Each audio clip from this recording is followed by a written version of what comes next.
नमस्कार, मैं हूं सुरेंद्र कुमार यादव। आप देख रहे हैं एसके न्यूज़ 24 सच्चाई की जीत। लोकेशन इस समय हम गोरखपुर ज़िले के सिसई घाट पर मौजूद हैं और मेरे सामने हैं एक रामलीला मंचन के पूर्व कलाकार जो आदर्श बाल रामलीला के गुरु हुआ करते थे और जो है सुप्रसिद्ध जनक का काम भी किया करते थे।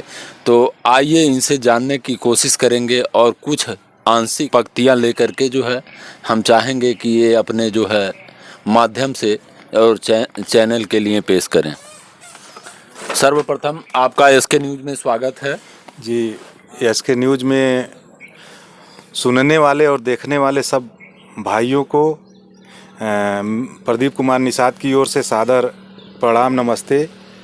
जैसे मैं ये चाहता हूँ कि आप रामलीला मंचन कलाकार के जो है कभी जो है गुरु हुआ करते थे, तो मैं चाहता हूँ कि जो है आप कुछ आंशिक पंक्तियाँ जो है जनता के बीच पेश करें। जी जी ज़रूर। अगर आप बहुत दिनों के बाद आपसे मुलाकात हुई है हाँ, तो सुनाने का प्रयास करेंगे और जो है आपके एसके न्यूज़ चैनल के माध्यम से हाँ, मैं आपके फॉलोअर और सब्सक्राइबर महोदय को ये सूचना और निवेदन भेजना चाहता हूँ कि मेरा भी एक बिल्कुल यूट्यूब चैनल है, हाँ, जिस चैनल का नाम है निषाद ब्रांड गोरखपुरी।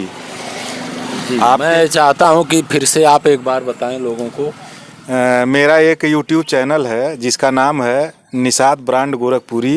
बिल्कुल आपके चैनल के माध्यम से मैं संदेश देना चाहता हूँ कि अगर जो भी भाई इसको देखेगा या सुनेगा उससे बारंबार निवेदन है कि चैनल को सब्सक्राइब कर उसको ज़रूर। किस तरह का कंटेंट रहता है आपका? किस तरह का, जैसे इसमें हम सांस्कृतिक, हाँ, रामलीला मंचन हाँ, और हास्य और व्यंग हास्य, हाँ, हाँ, इस चीज़ को उसमें डालने का प्रयास कर रहा हूँ। और जिसमें पूरा परिवार, एक छोटे से बच्चे से लेकर के मतलब वयोवृद्ध तक उसको देखे, किसी को परिवार में किसी को देखने पर बुरा न लगे।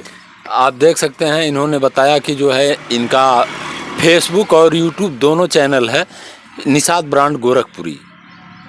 तो मैं चाहता हूं, दर्शकों से मेरी अपील है कि आप लोग इनको भी ज़्यादा स्नेह प्यार देने की कोशिश करें जैसे एसके न्यूज़ को आप लोगों ने दिया है।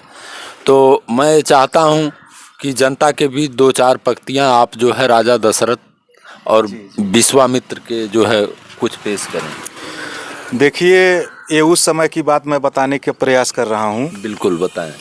कि जब मुनि विश्वामित्र जी आनंद यज्ञ, संवा यज्ञ करना चाह रहे थे, हाँ, हाँ, तो उस समय राक्षसों का इतना मतलब जो है आक्रमण था हाँ, ऋषियों मुनियों पर। हाँ, तो वो जो है घबरा गए थे कि मतलब आखिर भगवान विष्णु ने वादा किया था कि धरती पर आकर के राक्षसों का विनाश करूंगा, हाँ, और इस समय मैं आनंद यज्ञ करना चाह रहा हूँ, इसको भी लोग होने नहीं दे रहे हैं। आखिर प्रभु भगवान विष्णु जो क्षीर सागर में सोने वाले हैं, आखिर वो कहाँ है? इस चीज़ को कहाँ से देख रहे हैं? इतना अत्याचार क्यों हो रहा है?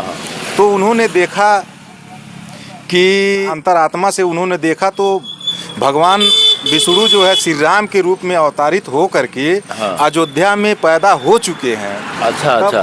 तब जो है विश्वामित्र जी के मन में बहुत खुशी हुई कि जिसका मैं इंतजार कर रहा था वो समय आ गया है। और वो जो है चराचर के जो मालिक हैं वो तो जो है धरती पर अयोध्या में आ चुके हैं।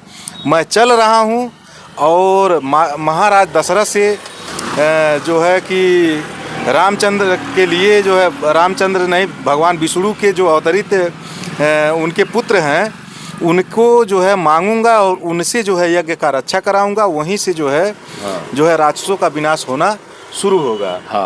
तो जब मुनि विश्वामित्र जी, आगे की बात छोड़ दीजिए, बड़ी लंबी हो जाएगी। जब मुनि विश्वामित्र जी दशरथ जी के यहाँ पहुँचते हैं तो महाराज दशरथ जी उनसे निवेदन करते हैं कि हे मुनिवर, के ही कारण मुनि भयहु आगमन तिहारो। कि मतलब किस कारण आपका जो है आगमन? हाँ, के ही कारण मुनि भयहु आगमन तिहारो, आ कहियो करब लायब नाही बारो। हैं, राज की इच्छा हो तो पहने ये ताज शाही की, अगर धन की इच्छा हो तो ले चाबी खजाने की। कि मतलब जो भी इच्छा हो, क्योंकि आप हमारे इस अयोध्या में आ चुके हैं। हाँ, जो पहले हमारे वंशज में कभी हरिश्चंद्र हुआ करते थे, बिल्कुल। उनसे भी आप रूबरू हैं, उनको उनका भी, लेकिन सत्य से वो लोग डिगे नहीं हैं। तो उन्होंने कहा कि महाराज हमको धन और राज की क्या इच्छा है। सुना है इसी वंश में हुए थे दिलीप हरिश्चंद्र सादानी, जिनकी है मशहूर जगत में अब तक दान कहानी। सहा मुसीबत दान के पीछे, बेचा पुत्र और रानी, अब बेटे तक का करना छोड़ा, ऐसा था वह दानी। बिल्कुल, है यानी कि राजा हरिश्चंद्र की बात हुई। हाँ, तो महाराज दशरथ जी कहे कि हाँ ऋषिवर, ये हमारे पूर्वजों का जो है देन है कि आज मैं भी सौभाग्यशाली हूँ कि उसी खानदान में मैं दशरथ के रूप में पैदा हुआ हूँ, और मुझे जो है जनता का सेवा करने का और आप जैसे महर्षियों का सेवा करने का अवसर मिला है। हाँ। तो आपको जो भी इच्छा हो आप मांगिए, और आपको निसंदेह अयोध्या से और महाराज दशरथ का वादा है आपको दिया जाएगा। तो कहे हे महाराज सुनिए कि मुझे धन दौलत की जरूरत नहीं है और ना राज्य चाहिए। मुनि विश्वामित्र जी कहे हाँ। कि अंधेरे देश में एक बार फिर प्रकाश करना है, सताते हैं जो ऋषियों को उन्हीं को नाश करना है। उन्हीं के नाश के खातिर खलों के काल को दे दो, तू अपने प्राण से प्यारे दुलारे लाल को दे दो। वाह वाह। हैं। तो जैसे ही ये बात राजा दशरथ के कानों में गई, उनके दिमाग में झंझनाहट सा हो गया। यानी कि चौथेपन में जो है उनको हाँ, उनके पुत्र मन में, प्राप्ति। हाँ, उनके मन में तुरंत ये बात याद आ गई कि कभी किसी समय में मेरे हाथों से श्रवण कुमार का गलती से वध हो गया था। हाँ हाँ। और उनके माता पिता ने मुझे श्राप दिया था कि जिस तरह से मैं पुत्र वियोग में तड़प तड़प के मर रहा हूँ, उसी तरह से तुम भी पुत्र वियोग में तड़प तड़प के मरोगे। हाँ। वही बात याद आ गई। वही बात तुरंत याद आ गई और श्राप याद है। हाँ, कि जिस पुत्र को पाने के लिए मैं श्रवण कुमार के माता पिता का श्राप स्वीकार कर लिया कि कम से कम आपके श्राप के ही द्वारा जो है मुझे पुत्र की प्राप्ति हो, और आज आपने ऐसा चीज मांग लिया कि जो है कि मेरे समझ में ही नहीं आ रहा है कि आप राज मांगते, ताज मांगते, प्राण मांग लेते, लेकिन आपने क्या मांग लिया कि साल दियो हिम माहि मुनि कर निज जीभ कमान, आ जान परत यह बाण है प्राण प्रहारी बाण। सवाली के बचन बाणों ने बेधा है जिगर मेरा, अब महर्षि भेष में डाकू ने लूटा है जिगर मेरा। कि हे मुनिवर, मैं ही सैन साथ चलूं संग मुनिनाथ जी के, आ संग लेके सूर सब संगर जुझार हैं, आ राक्षस प्रबल कहाँ इंद्रलोक डेराज जहाँ, वहाँ मेरे बालक सीरस फूलहू से कुमार हैं। मांगिए संहार प्रभु बार बार गहूँ पग, आ राम ही कुमार मेरे प्राण के आधार हैं।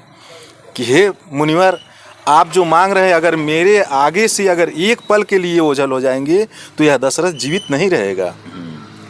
तब मुनि विश्वामित्र जी ने कहा कि हे राजन, मैं आपके यहाँ पहले भी आ चुका हूँ, हरिश्चंद्र को देख चुका हूँ, उसकी वह अपने सत्य के लिए मरघट तक जा चले गए, लेकिन अपने सत्य से नहीं विचलित हुए, और उन्हीं का जो है नाम डुबाने का प्रयास कर रहे हैं।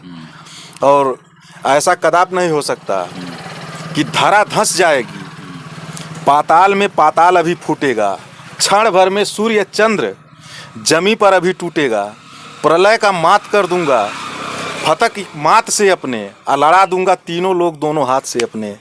यह देख भरा सब रघुवंशिन की, देख अभी उठ जाता हूँ, ऋषियों का तप बल दिखलाकर घोर अनल बरसाता हूँ। मांगी जो तुझसे यह भिक्षा, इस पुण्य काम में पाप हुआ, दुख हुआ तुझे भी मुझे भी, इस पुण्य काम में पाप हुआ। तो महाराज दशरथ जी कहने लगे कि मुनिवर, चाहे दे श्राप मेरे राज को विनाश करो, चाहे मेरा जग में कराओ बदनामी को, गिरी ते गिराओ चाहे जल में डुबाओ, अंगयारा चलवाओ चाहे खींचो कच्चे चाम को, सरबस मैं देहूँ चाहे बसुनायक जो भावे सो करियो आप, सरबस मैं देहूँ पर ना देहूँ लखन राम को। यानी कि जो है वो कहना चाहते थे कि मैं राम लक्ष्मण को नहीं देना चाहता। आप जो भी मांगिए उनके अलावा, हाँ, कि उनके अलावा जो भी चीज़ मांगिए मैं दे सकता हूँ। और कहानी बहुत लंबी हो जाएगी, इसलिए छोटे में ही अगर आप लोग का स्नेह प्यार रहा, फिर अगर आप लोग कमेंट करके बताइएगा SK न्यूज़ को, तो मैं जो है इसके आगे भी प्रक्रिया में आप लोगों के सामने ला करके प्रस्तुत कर दूंगा। और इसको कमेंट करके जो है इनके चैनल पर बताइएगा, और ये जो है हमको ज़रूर संदेश देंगे कि आपके बिल्कुल जो है वीडियो को लोगों ने पसंद किया है। और आप लोगों से एक बार फिर पुनः निवेदन है कि आप लोग निषाद ब्रांड गोरखपुरी को के पेज और YouTube चैनल को सब्सक्राइब और फॉलो ज़रूर करिएगा। उसमें तरह तरह के वीडियो आपको मिलेंगे, जो है बहुत आनंद मिलेगा। और इसी के साथ मैं जो है विदा चाहता हूँ। नमस्ते, प्रणाम, जय हिंद। आपने देखा कि जो है बहुत अच्छी लाइनें इन्होंने जो है रखा रामायण के कुछ प्रसंग। तो मैं चाहता हूं कि आप लोगों को अगर अच्छा लगे तो कमेंट करें, कमेंट बॉक्स में बताएं कि जो है यह प्रोग्राम और दिखाया जा, तो निश्चित तौर पे हम दिखाने का प्रयास करेंगे और इनसे अनुनय विनय करेंगे कि जो है ये जो है प्रोग्राम को जो है जारी रखेंगे। तो मैं इसके लिए आपके कमेंट का इंतज़ार करूंगा। देखते रहें SK न्यूज़। फिर मिलते हैं अगले बुलेटिन में, तब तक के लिए दीजिए इजाज़त। नमस्कार।